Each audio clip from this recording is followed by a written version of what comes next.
Alors, on est là pour parler d'agilité, mais en dehors des projets, même pas les projets informatiques, en dehors des projets tout court. Je vais changer un petit peu l'ordre des slides, je reviens dessus. Voilà. Il y a quelques années, je me suis retrouvé à recruter plein de coachs agiles pour une transformation d'entreprise d'envergure. Il s'agissait de mettre l'agile un peu partout dans toute l'entreprise. Et puis moi, j'étais là pour recruter ces coachs-là. Alors comment je me suis retrouvé là? J'ai rejoint Renault Digital il y a 7 ans. Renault Digital a la vocation de d'apporter tous les bénéfices du monde digital, et pas que, donc toutes les façons de travailler dans le groupe Renault. Donc entre autres, avoir un data lake, avoir toutes les technologies récentes. Je suis aussi responsable du parcours de formation. Et avec mes collègues, on a formé à peu près 1000 personnes tous les ans depuis 7 ans. Donc on est assez fiers de ça. Alors 1000 stagiaires plus exactement, parce que c'est peut-être les mêmes personnes ont suivi plusieurs formations. C'est un peu plus subtil. C'est pas énorme, on varie entre 250, 200, 300, et puis 43% de femmes récemment, donc c'est en recrutement simplement. Je reviens un tout petit peu en arrière pour ne pas oublier le slide majeur qui est celui-ci. Donc Renault Digital fait partie des sponsors avec tous les autres, et on ne serait pas là sans eux.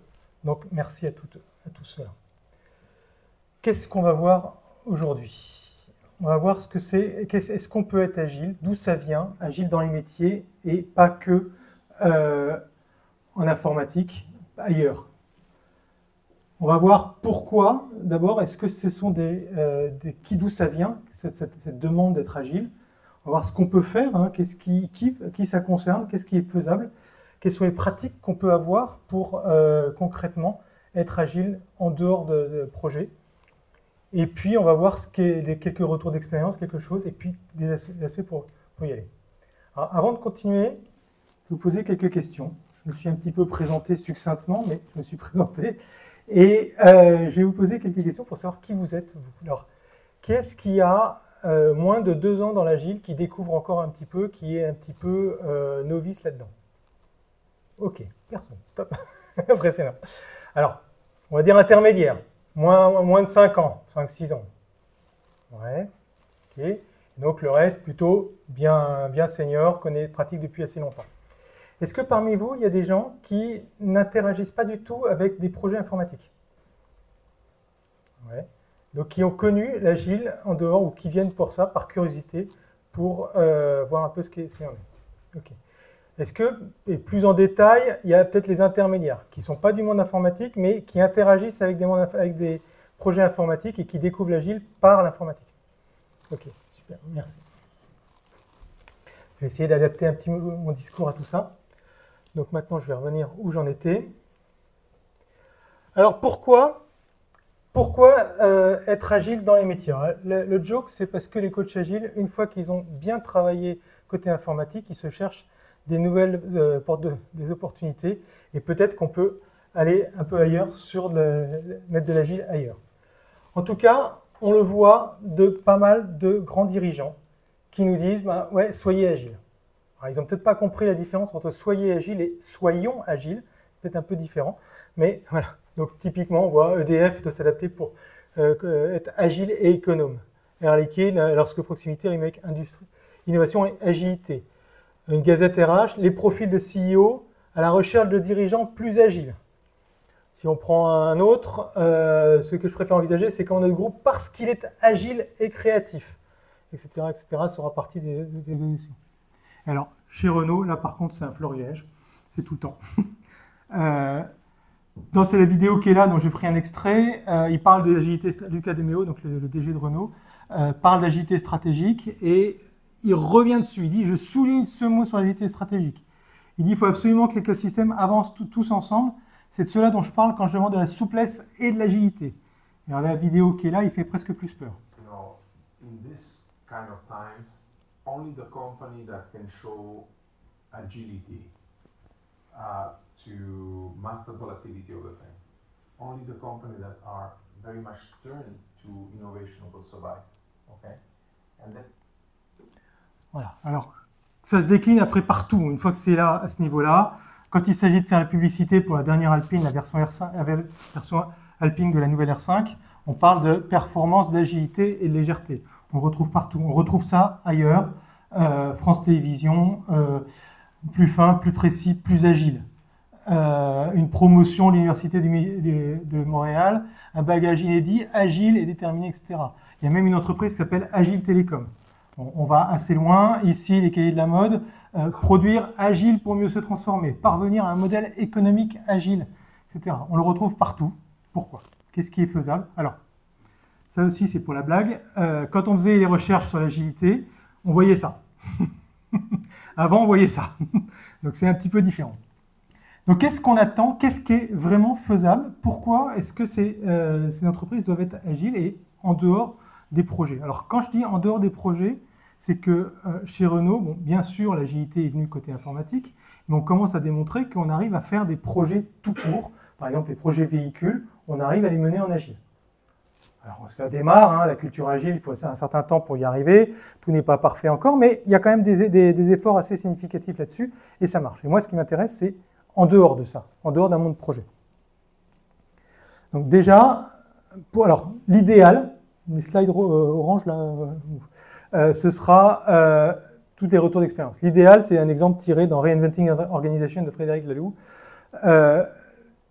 Une entreprise d'infirmières en Hollande, qui s'appelle Buurtzorg, c'est plein de petites équipes autonomes, bon, déjà très très agiles dans leur fonctionnement, mais il y a un jour, il y a une des équipes qui dit, tiens, on s'aperçoit qu'on fait, en faisant de la prévention plutôt que uniquement du soin, c'est pas mal aussi, et on a tout intérêt à faire ça. Donc elles vont voir le PDG, elles vont dire, il faudrait leur dire à tout le monde de faire de la prévention.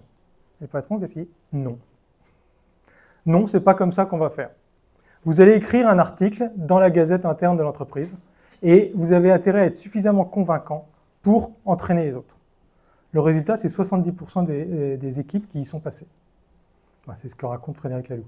Ça, c'est un exemple d'entreprise qui bouge par elle-même. Et quand on entend les dirigeants qui souhaitent que les entreprises soient agiles, c'est des entreprises qui sont capables de bouger par elles-mêmes, qui sont capables de faire ça. C'est un peu l'idéal, le Graal de ce qu'on veut faire. Donc, pourquoi est-ce que les métiers doivent être agiles ou devraient être agiles? Ils sont sur un environnement qui est mouvant, de plus en plus complexe. L'arrivée du digital dans ces métiers a introduit cette complexité, est arrivé avec la propre complexité du digital. Il y a des turbulences économiques. La pénurie des composants qu'on a pu entendre parler récemment, c'est des choses qui sont récurrentes. Chez Renault, on intègre maintenant pour les prochains projets véhicules le fait qu'il y aura un jour des composants pour lesquels il y aura une pénurie. On ne sait pas lesquels, on ne sait pas quand, mais on sait qu'il va falloir s'adapter ce jour-là. Je ne sais pas comment ils le font, mais voilà, ça fait déjà partie des mots d'ordre là-dessus.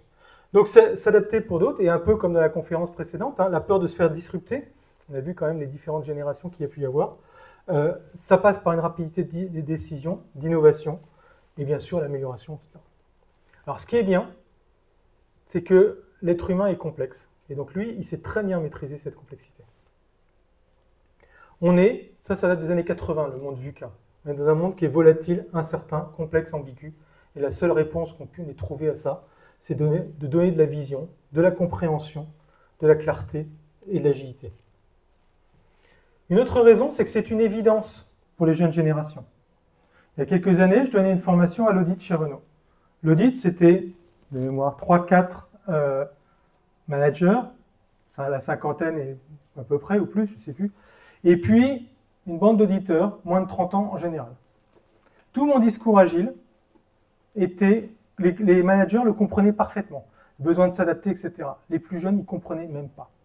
Alors, est-ce que c'était ma génération à moi, parce que j'ai mon défaut à moi, la façon de parler, mais c'est aussi l'impression que j'avais, c'est que pour eux, c'était tellement une évidence que ils ne comprenaient pas que l'entreprise ne puisse pas être comme ça.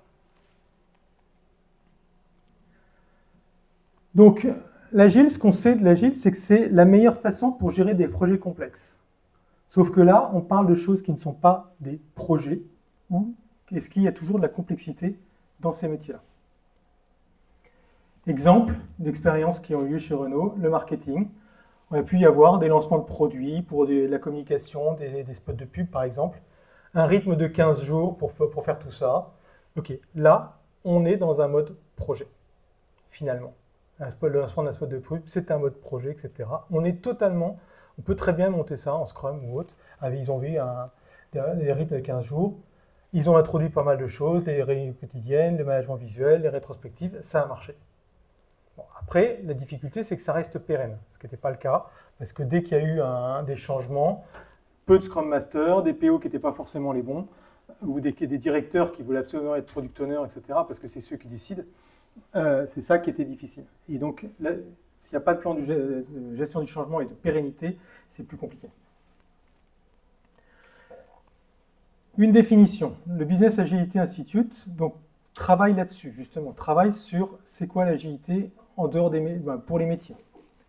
Donc, pour eux, le Business Agility, c'est un ensemble de capacités organisationnelles, de comportements, de façons de travailler qui permettent la liberté, la flexibilité et la résilience pour atteindre la raison d'être du métier. Alors, ils cultivent pas mal de briques différentes avec pas mal de sujets différents. J'en prends 3 au hasard. Embarquer la sécurité psychologique,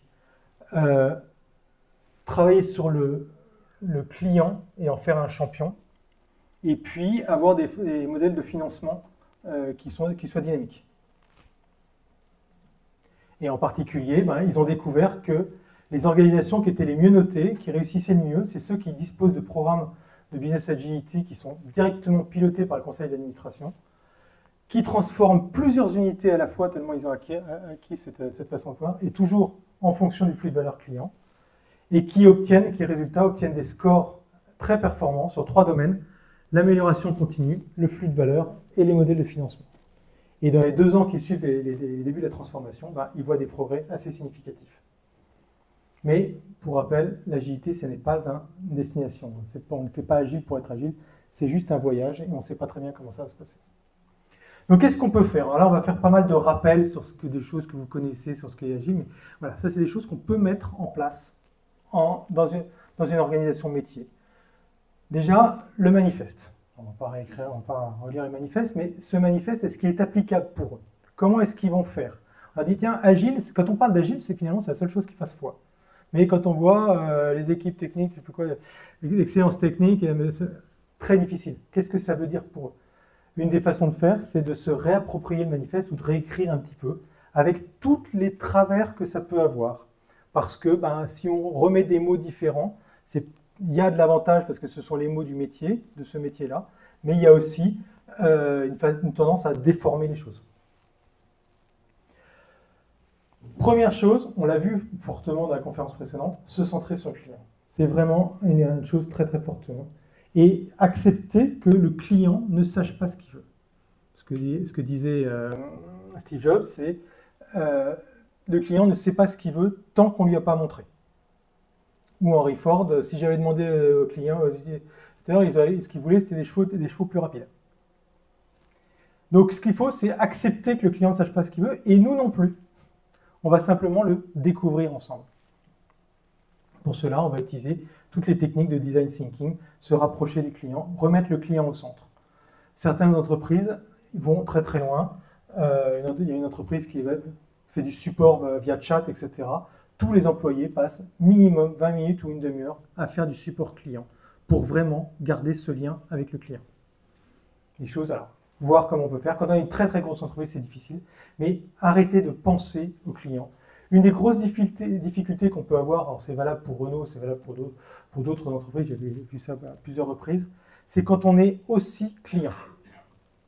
Si je suis chez Matra, je prends un exemple par exemple, je ne suis pas client des missiles, par exemple. Mais par contre, quand je conçois un véhicule, potentiellement je suis client et utilisateur. Et donc ça donne des biais importants. Faire bien attention à ça. Fonctionner en petites équipes. Bien souvent, une organisation matricielle, une autre organisation d'entreprise, on va avoir, tiens, un tel manager, il est chef d'équipe. Ah oui, mais l'équipe, c'est plein de personnes disparates qui ne sont pas orientées vers le même objectif. Ils ont chacun leur domaine de responsabilité, alors quitte le portefeuille client, etc., des choses totalement différentes. Et voilà. Donc, est-ce qu'on peut voir vraiment un objectif commun qui vont partager? Alors, pluridisciplinaire éventuellement, et ça va bien sûr travailler sur la collaboration, générer de l'engagement et de la motivation, passer par le partage et la transparence. Et puis, ça demande aussi que chacun un partage de la propriété. C'est-à-dire que je n'ai pas mon portefeuille client à moi, et ça c'est le tien, moi j'ai le mien. Non, c'est le portefeuille client collectif de toute l'entreprise, qui peut se partager comme ça. Exemple avec supply chain, expérience plutôt holacratique. Non, pas celle-là. Ils ont mis en place pas mal de choses avec des équipes pluridisciplinaires, ça a très très bien marché, des synchronisations régulières, des rétrospectives, une priorisation de backlog, ils ont mis pas mal de choses, même une communauté de représentants de chaque squad. Mais les jalons étaient très très longs et ça n'a pas, c'était pas encore une fois, pas de Scrum Master entre guillemets, pas de personne pour ancrer les choses suffisamment fortes pour ça. Autre pratique classique en Agile, apprendre et s'améliorer. On va apprendre, alors les parents d'ados le savent bien, on apprend par l'erreur. Et on préfère apprendre par les erreurs des autres que nos ados commettent eux-mêmes toutes les erreurs. C'est peut-être un peu mieux. Donc apprendre partout, par les livres, mais par nos expériences, apprendre de ce qu'on a vécu. Toujours très difficile de, mais au fait, qu'est-ce que j'ai fait là? De se regarder soi-même ou collectivement nous-mêmes. Donc voilà, notre façon de fonctionner. Et surtout, ça demande une culture d'ouverture au changement. Non, je l'ai pris dans l'autre sens. Partager l'information. On ne peut décider que si on a l'information qui va être là. Ça va être très très difficile. Alors, côté management, c'est difficile de lâcher la prise de décision. Je rappelle que le rôle de manager n'est pas de décider, il est de faire en sorte que la meilleure décision soit prise. Et pour cela, il peut partager l'information. La photo qu'on a là montre que ce n'est pas tout neuf. Hein. Ça fait très très longtemps qu'on essaye de récupérer l'information, la partager, avoir une vue d'ensemble pour pouvoir prendre la meilleure décision. Alors, quand on commence à mettre du management visuel, quand on commence à faire des ateliers variés avec des techniques, par exemple pour des méthodes Kaizen sympas pour résoudre des problèmes d'organisation, est-ce qu'on a vraiment agile? On a commencé à introduire quelques pratiques, quelques petites choses, mais est-ce que l'état d'esprit est vraiment là? Ce n'est pas toujours évident. Donc voilà, on peut mettre des choses, on peut commencer, donner un peu de goût à certaines choses. Certains embrayent là-dessus, d'autres, comme on l'a vu précédemment, ce n'est pas toujours pérenne, ça va demander un peu plus de pérennité. Une autre pratique à avoir, c'est s'adapter à la complexité. Donc la complexité du marché, la complexité de l'organisation, tu entends aussi la complexité des process. Il va falloir accepter de changer les décisions qui ont été prises précédemment, de changer les choix en fonction du contexte. Et ce n'est pas forcément grave, parce que l'important, c'est de rester aligné avec la vision. C'est ça le plus important. Alors comment on fait? Concrètement, comment on va faire ce changement? Donc, bien sûr, l'agilité, ça va être un état d'esprit ou un mindset. Introduire le droit à l'erreur. Quand j'ai entendu chez Renault, non, chez nous, c'est bon du premier coup. Ah, bon du premier coup, ça veut dire qu'on s'empêche de montrer quoi que ce soit, on s'empêche de générer du feedback avant d'avoir sorti quelque chose qui soit parfait. Donc en fait, ça génère beaucoup plus de longueur et donc pas de réactivité, pas d'adaptation rapide aux besoins du marché. Accepter de tester des hypothèses. Quand on lance un projet, le MVP, c'est une hypothèse. Et ça marche pas. Accepter d'arrêter selon cette hypothèse. De se dire, non mais, ou de pivoter. Et pas nécessairement de, je commence à financer, donc on continue.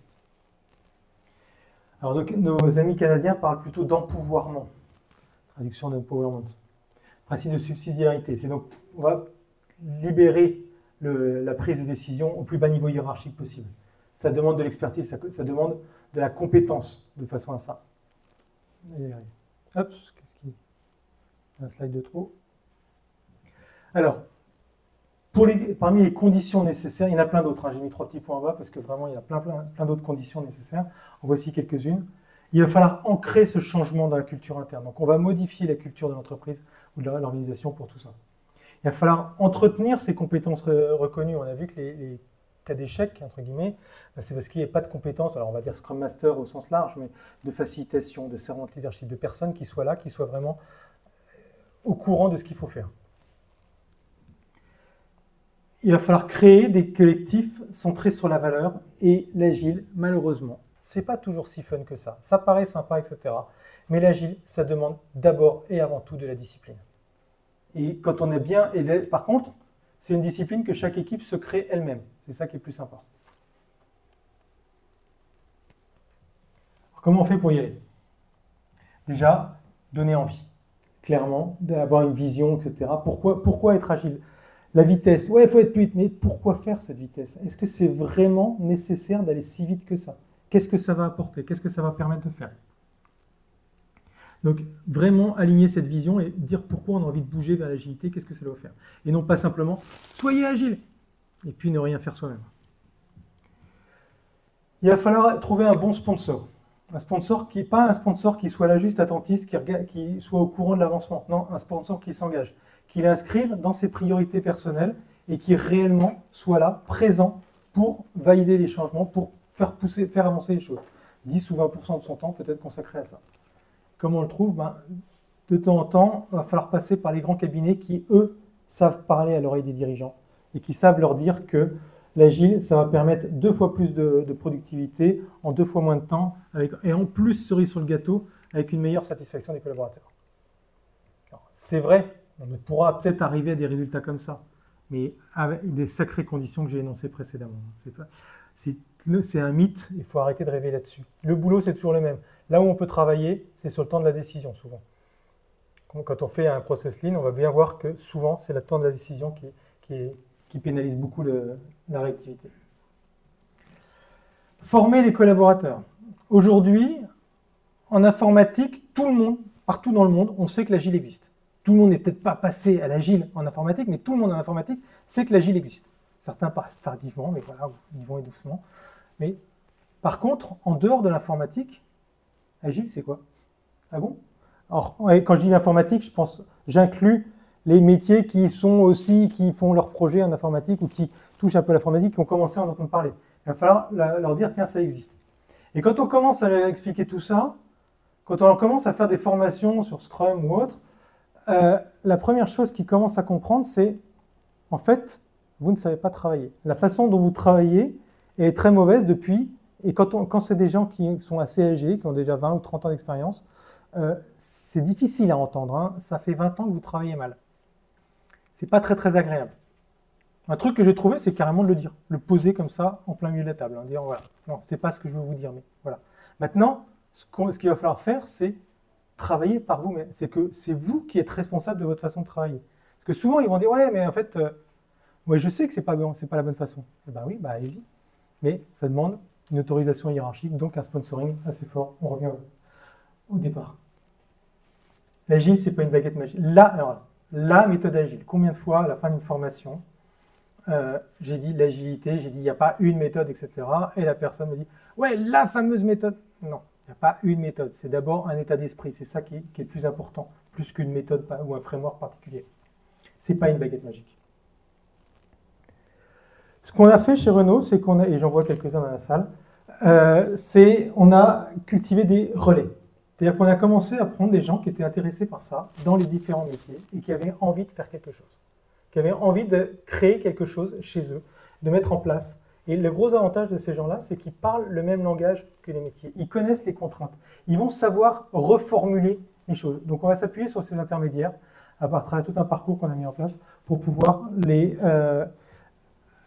commencer à rayonner, avoir des gens qui soient là, etc., qui puissent faire les choses. Alors, c'est encore mieux si ces personnes-là sont reconnues. Si telle personne-là que je place sur un piédestal, il commence à me parler d'agilité, il commence à dire il y a des choses différentes, tu sais, on pourrait faire, etc., là, j'ai envie de le suivre. Sans forcément qu'il ait un rôle managérial quelque part. Hein. Le plus important, c'est la réputation, plus que le niveau hiérarchique. Souvent, quand on passe à l'agile, on se dit il y a 2 chemins. Et la façon qu'on utilise le plus souvent, c'est on va commencer à mettre en place tel framework, on met des pratiques et on va espérer que la culture change. Une autre façon de faire, ça va être de dire on va d'abord travailler la culture et puis après seulement on va mettre en place les pratiques. Ce qu'on regarde, ce qu'on voit, c'est qu'en fait, c'est un peu un mix entre les deux, ou un aller-retour entre les deux. On peut commencer par le focus client, vraiment commencer à renforcer le client, qu'est-ce que ça veut dire, être centré sur le client, etc. Et puis après, on va mettre en place un framework, genre Scrum, Kanban, etc. Puis ça va induire de retravailler sur les fiches de rôle ou sur des choses comme ça, et ainsi de suite. On va jouer en fait entre les deux, entre la pratique et la culture. Alors, à grande échelle, des choses à ne pas faire. C'est imposer ces pratiques juste parce que c'est une pratique. Donc on a vécu aussi des routines agiles qu'il a fallu imposer aux équipes. Allez, tous les jours, vous allez vous réunir pour dire où est-ce que vous en êtes. S'il n'y a pas de sens, si ça n'est pas accompagné comme il faut, etc., si on voit pas, si l'objectif n'est pas commun à l'équipe, ben, en quoi ça va leur servir? Plus récemment, une sorte de PI planning vécu dans un projet véhicule qui a été imposé dans tous les autres projets. Ah ben ça marche bien chez eux, vous faites tous pareil. Sauf qu'il n'y a personne pour les accompagner, il n'y a personne pour voir un peu comment faire, etc. Et donc, ben, comment ils vont s'y prendre? C'est le meilleur exemple pour générer des échecs. Une des grosses difficultés aussi, c'est quand on veut aller dans cette transformation, c'est qu'il faut ne pas oublier que les gens qui ont progressé, dans l'Assemblée, il y avait très peu de personnes qui étaient à moins de 2 ans, vous avez avancé, vous avez changé, revenez là où vous êtes. Vous étiez là, vous êtes là maintenant. Mais la difficulté, c'est de se dire que eux, ils en sont encore là. Et il va falloir rechanger, revenir dans l'état d'esprit dans lequel on était il y a quelques années, pour refaire le chemin avec eux. Et ça ne va pas être facile, mais c'est la seule façon de les accompagner et de les prendre par la main. Accepter de changer. C'est pas simple. Hein. Aujourd'hui, je vais revenir après. Accepter de voir les vraies difficultés. Il y a pas mal de choses qui sont. On va enfin comprendre, voir que ce que je fais n'est pas en relation avec la vision, ou des choses comme ça, que je ne comprends pas ce que je fais. Il y a quand même beaucoup de choses. Il y a des difficultés dans l'entreprise. Souvent, on ne veut pas les voir. On les met sous le tapis parce que ça grince un peu trop. Ça remet en cause notre raison d'être. Ça remet en cause une structure qui est là, une organisation qui est là. Bien souvent, l'objectif n'est pas sur le client, l'objectif est de faire plaisir à son manager. Et c'est ça qu'il va falloir remettre en cause. Aller chercher les vrais problèmes. Accepter de piloter par le flux et non par le coût. La synchronisation entre plusieurs équipes, ça a un coût, il va falloir que les équipes s'attendent un petit peu, etc. Et c'est ça qui est le plus important. Ce qui est important, c'est de fluidifier les choses, de faire que ça sorte le plus vite possible, et non pas de regarder forcément le coût. J'ai déjà dit un petit peu, valider ou invalider des hypothèses, hein, revenir, etc. là-dessus.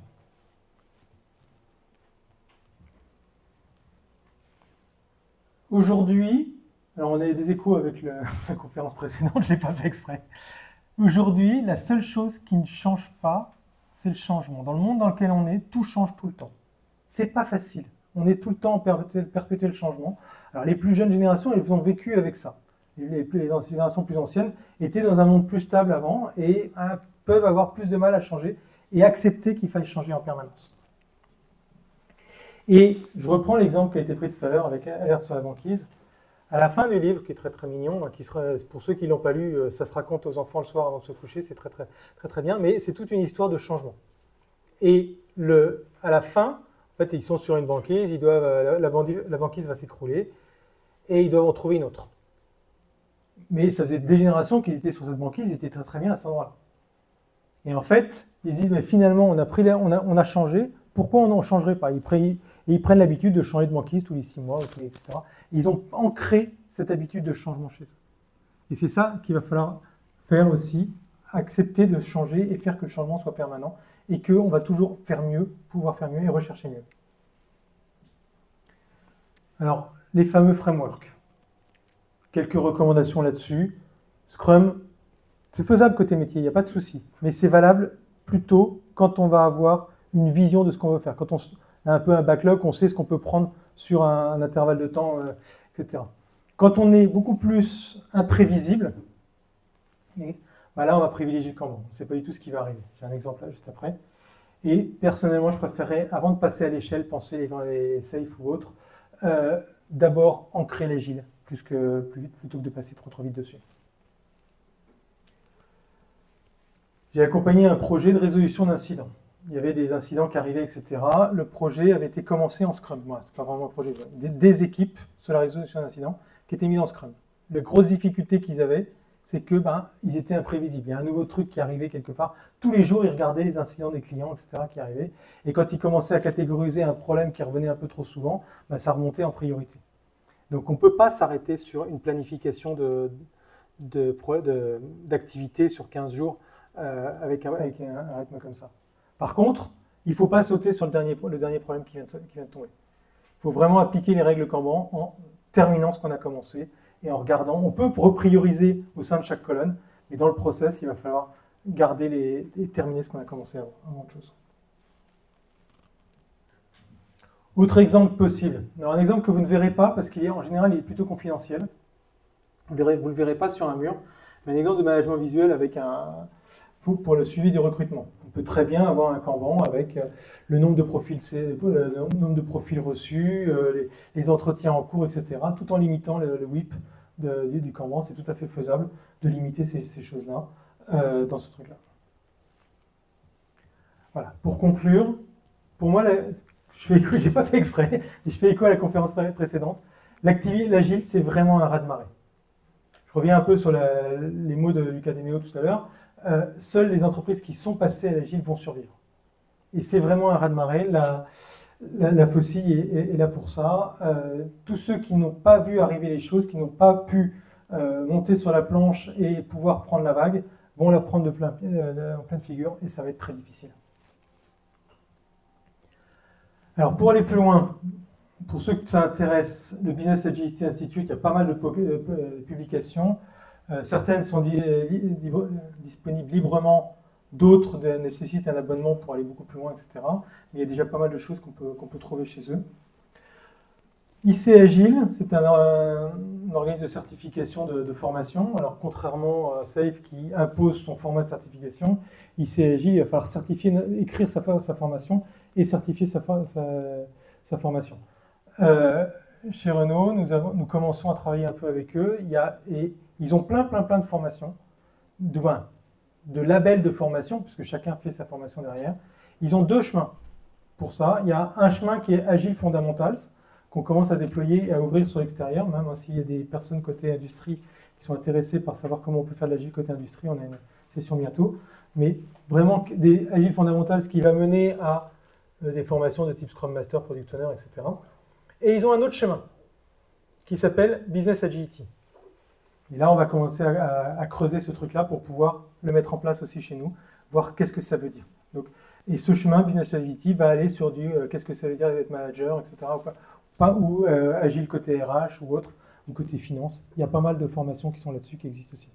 On n'en est pas encore là, mais voilà. 2 ouvrages qui m'ont aidé un petit peu là-dessus, Agile for Everybody de Matt Lemay et The Edge of Agile de Stephen Denning, le deuxième, dit vraiment on est à l'âge agile aujourd'hui et c'est nécessaire. Voilà, pour résumer, c'est faisable, mais c'est tout aussi compliqué qu'une transformation informatique. Et ça demande bien sûr beaucoup d'accompagnement au changement. Et donc toutes les techniques d'accompagnement au changement avec le sponsoring, etc. qui sont là. Voilà, je serai content d'avoir votre feedback. Et je crois qu'il reste quelques minutes pour des questions.